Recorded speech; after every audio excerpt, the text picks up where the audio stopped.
Polusi udara adalah udara yang terkontaminasi oleh zat antropogenik atau zat alami dalam konsentrasi tinggi untuk jangka waktu yang lama yang dapat berakibat buruk pada kenyamanan dan kesehatan masyarakat dan juga ekosistem. Polutan udara termasuk salah satunya yaitu ozon, yang kedua ada sulfur dioksida, yang ketiga ada nitrogen, yang keempat ada partikulat, dan yang kelima ada senyawa organik volatil. Sumber pencemaran dapat berupa kegiatan yang bersifat alami dan kegiatan antropogenik.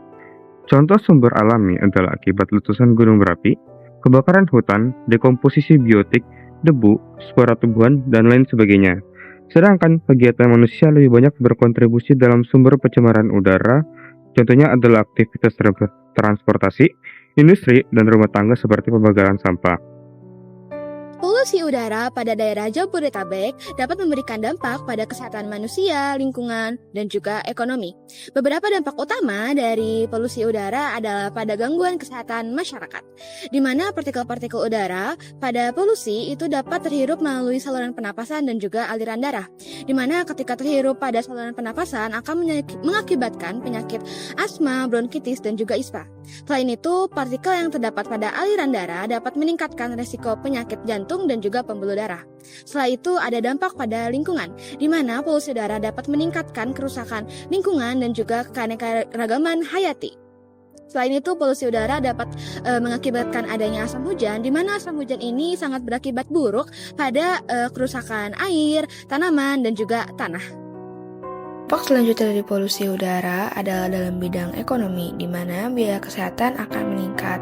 Penyakit yang disebabkan oleh polusi udara dapat meningkatkan biaya kesehatan masyarakat, termasuk biaya perawatan medis dan produktivitas yang berkurang. Setelah itu, polusi udara juga dapat meningkatkan kerusakan pada bangunan dan infrastruktur karena korosi akibat zat kimia yang terdapat dalam udara. Kemudian dampak selanjutnya adalah pada kualitas hidup.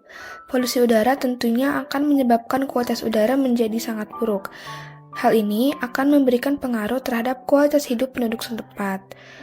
Permasalahan polusi yang terdapat di daerah Jabodetabek dapat kita selesaikan dengan menerapkan konsep kimia hijau. Kimia hijau sendiri merupakan suatu pendekatan untuk mengatasi masalah lingkungan termasuk polusi.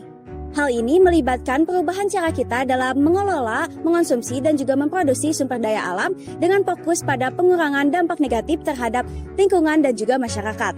Contoh-contoh dari produk dan juga tindakan kimia hijau diantaranya yang pertama, kita harus beralih dari penggunaan teknologi kendaraan berbasis bahan bakar fosil, kita beralih menuju teknologi kendaraan berbahan bakar listrik. Contohnya adalah mobil listrik dan juga sepeda listrik. Di samping itu, kita juga dapat meningkatkan pemanfaatan sumber daya energi terbarukan, yaitu matahari dan juga angin. Contohnya adalah pembangkit listrik tenaga matahari dan juga tenaga angin. Solusi untuk pengolahan limbah yang inovatif adalah untuk mengembangkan teknologi inovatif untuk mengelola limbah lebih efektif dan mengurangi dampak-dampak negatif untuk terhadap lingkungan.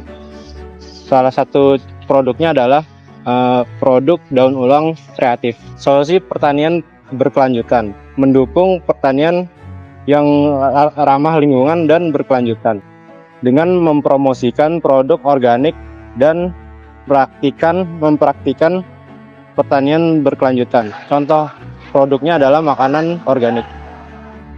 Solusi pendidikan dan teknologi lingkungan adalah meningkatkan kesadaran masyarakat dengan pendidikan dan teknologi yang merantau dan memahami isu-isu lingkungan.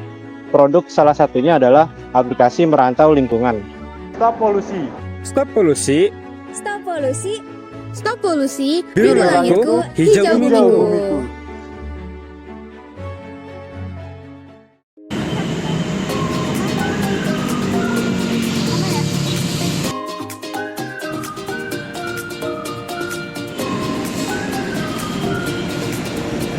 Macam